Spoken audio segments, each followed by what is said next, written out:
Earth signs, tignan po natin kung ano yung mensahe para sa'yo ngayong araw. Keep in mind po na ito ay general reading lamang, so hindi po lahat ay makaka-relate. So be open-minded. Sa mga hindi pa po nakasubscribe dito sa ating channel, please subscribe na po kayo and pa-like na din po ng ating video.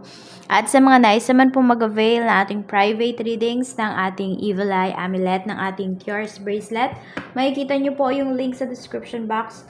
Tarot Intentions by Aliana Reyes. Okay, simulan na po natin ang reading mo. Sino mahilig kumain dito ng siomay? Yan kaagad yung aking na-pick up. Tignan po natin. Or meron yung iba sa inyo, may business ba kayo na chili garlic oil? Kapares niyan.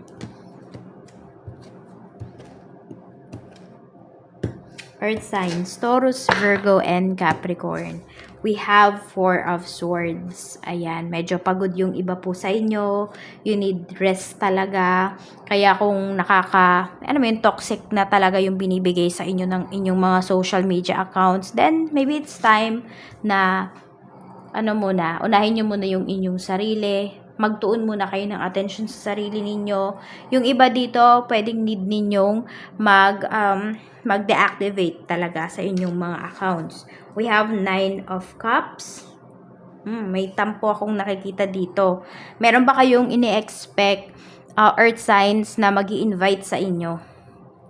Okay, or baliktad, baka naman sa inyo may nag-expect. Kaya mag-ingat, hindi mag-ingat kung hindi. Medyo nalulungkot yung iba sa inyo. Ewan ko ba, basta parang may tampo akong nararamdaman dito. We have Queen of Wands. Ayan. Parang pahinga mo dapat to. Pero, pwede po na may bibisita sa bahay. Biglaan lang to. Parang hindi naman nagpasabi. Kaya, ayan, medyo na-stress yung iba sa inyo. We have Queen of Coins. Nahihirapan akong to put into words yung gusto kong sabihin dito. Hindi ko siya mahanapan ng magandang salita, ganyan. Yung maiintindihan nyo, ganun. Parang kasing ang napipick up ko dito, parang putol-putol na na mga mensahe, ganun. So, meron dito, pwedeng may tatawagan kayo, tapos parang magpapanggap siya na choppy, hindi niya naririnig yung mga sinasabi mo. Alam mo yung parang iniiwasan ka. Ayun, yun yung nafe-feel nung iba sa inyo. Sa family, we have the Empress. Earth signs, pwedeng may buntis po dito. Ayan. So, meron naman dito, pwedeng naghihintay kayo ng confirmation. Kung buntis ba talaga yung taong to or hindi. We have 8 of Wands. So, meron talaga dito buntis. Ayan. Pwedeng 8 months na po, malapit ng mga anak. Meron naman could be 4 months. 4 months to 8 months. Ayan yung pinapakita dito. So, pwedeng may baby shower. Tapos, meron kayong mga makakaligtaan na mga malalapit po sa inyo. O kung feeling niya siguro, feeling close siguro yung tao na yun yung magtatampo sa'yo. We have Ace of Swords. Pagdating naman po ito sa inyong mga kaibigan. Ayan. So, more on kaibigan mo ngayon magtatampo sa'yo dito. May tampo talaga. And also, may panghihinayang din dito. Hindi ko alam kung kanino galing yung panghihinayang na yan. From your side or sa side ba ng friend mo. Pwede kasi na may inalok dito na trabaho. Pwedeng energies can be reversed sa'yo.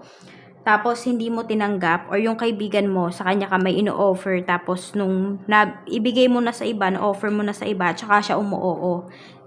Yun, 'di ba? Naka-oo na din yung tinanong mo or inoferan mo, isang oo kaagad siya, oo kaagad yung tao na yun. Kaya, ayun, may pagsisisi dito. Baka ayun, kaya magtatampo sa'yo dito, yung isang kaibigan. Sa love life naman, we have 2 of Swords. Meron tayong 5 of Wands. Ayan. Ayaw mo nang patulan yung tantrums ng person mo. Ayun po yung pinapakita dito. We have 4 of Coins.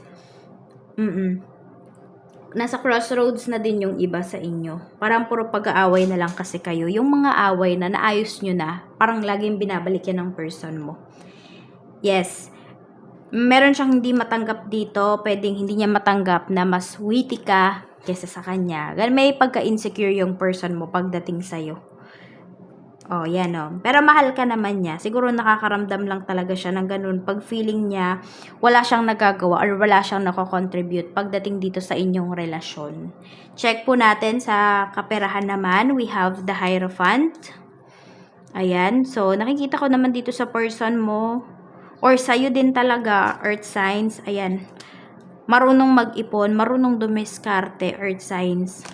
Meron tayong Wheel of Fortune. Meron lang dito naglilibang. Ayan, naglilibang na kayo, kumikita pa kayo. Meron po dito. Alam niya naman yung limits ninyo pagdating dito sa inyong kaperahan. So, hindi naman po kayo sumusobra. Sakto lang talaga. Ayan po, baka may magyaya din sa inyo ngayong araw na ito na sumali sa kung saan at pwede pong mag-gain kayo ng finances. Mag-gain kayo ng money dito. Di man siya sobrang laki, but masasabi mo na tama lang talaga na sumali ka. Tama lang talaga na naglabas ka ng pera kasi nabawi mo siya at medyo may sobra pa. Maganda yung energy ng finances ninyo dito, but you should learn how to control talaga your finances. Tignan naman natin pagdating naman po sa career, sa trabaho. We have the moon. So, meron ditong meron dito natapos na yata yung kontrata po ninyo, yung trabaho ninyo. Kaya meron din nai-standby sa bahay. Ayan po. So, looking yung iba sa inyo, but medyo confused kayo. Meron po dito pwedeng ex-abroad, tapos ngayon kayo naghahanap ng trabaho dito sa atin. At medyo nahihirapan po kayo. Meron naman baliktad. Pwede naman na kayo ay mag-abroad.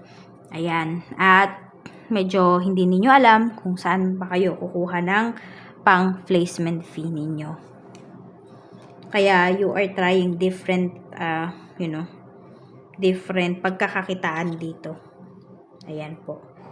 We have the World and we have Justice. May inaayos ba talaga kayong papers dito? Kasi yung iba po sa inyo, maganda po talaga. Maayos nyo talaga. May completion kasi dito. Pwedeng mga papers naman yung inaayos ng iba sa inyo. Hindi papers ninyo kung hindi sa company po. Or sa trabaho po ninyo. Okay siya, matatapos nyo po yan. Huwag lang kayo makakonfuse kasi baka umulit kayo. Maging double job siya. Oo, or ano yung tawag doon? Magka-back job pa siya. So, 'di ba? Kaya dapat focus talaga kayo pagdating sa inyong trabaho. Tignan po natin pagdating naman sa negosyo. We have Two of Wands. We have Queen of Swords. Medyo stress kayo dito. Kinakabahan yung iba sa inyo. Mas more on yun yung pinapakita. We have King of Cups. Pero gamay nyo naman po itong inyong negosyo. Wala naman po kayong magiging problema. Ayan. So, kung sino man tong kausap po ninyo, makukuha nyo naman yung matamis na oo nung tao na yan. Earth sign. So, no need to worry naman pagdating dito sa inyong trabaho. Ayan. Tingnan natin. We have outdoors. Sabi sa inyo dito ni Archangel Jopiel, go outdoors, get some fresh air, and connect with nature to relieve stress and gain new creative idea. So, ito, nababurn out pala yung iba sa inyo. So, maybe it's time na, mag-focus talaga kayo sa inyong sarili, mag-relax kayo, give yourself some time to rest talaga. Mag-reflect kayo sa mga nangyayari sa buhay po ninyo or dun sa mga ginagawa ninyo sa buhay ninyo. Go outdoors, sabi sa inyo dito ni Archangel Jopiel. So we have a blessing from your ancestors, a blessing on your love. So, divinely guided po itong relationship ninyo. Meron, ano ba yung nasabi ko kanina dito pagdating sa relationship? Hindi ko na masyadong matandaan. So, sabi ko, mahal nyo naman yung isa't isa. Yun, meron na siguro kayong kailangan pag-usapan. A blessing for those who are nearing their final breath. So, meron po dito more on matatapos na yung inyong mga problema. Pwedeng meron kayong problema pagdating sa grandparents po ninyo. Meron kayong problema pagdating sa mga mga papeles ng mga ancestors po ninyo. Ibig sabihin yung mga pamana. So, pwedeng yun yung pinagkakaguluhan, yun yung inaayos, so pwedeng maayos na po siya, masusolusyonan na siya in short. Tingnan natin kung ano yung mensahe para sa'yo. So, 16, 17, and 43, your lucky numbers. At ang lucky color mo naman po ay violet or purple. So, use your intuition daw po talaga. Siguro yun din yung gift sa inyo ng inyong ancestors. Na-heighten po yung inyong intuition. So we have, I miss making love to you. I will do anything just to hold you again. So someone here is missing you talaga. Nami-miss ka na talaga nung taong to. Yan. May regret din siyang nararamdaman. Pwedeng tinake for granted ka niya. So, okay, so 'di ba, na-pick up ko din kanina is chili garlic oil. So chili tayo. Okay. So ang meaning niyan or ang symbolism ng chili is fertility, luck, ano pa ba?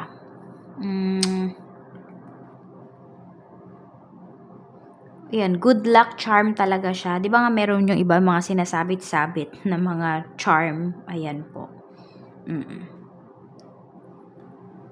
Okay. And also, ginagamit din siya sa ibang region talaga, no? Sa ibang bansa. Ano siya, parang to prevent hurtful gossip of envious tongues. Okay. So, ayun po. Parang pang-prevent siya na may mga mag-evil eye din sa inyo. Yun. So, ayan po. Maraming salamat. Mag-iingat po kayo always. And more blessings to come. Earth signs. Bye!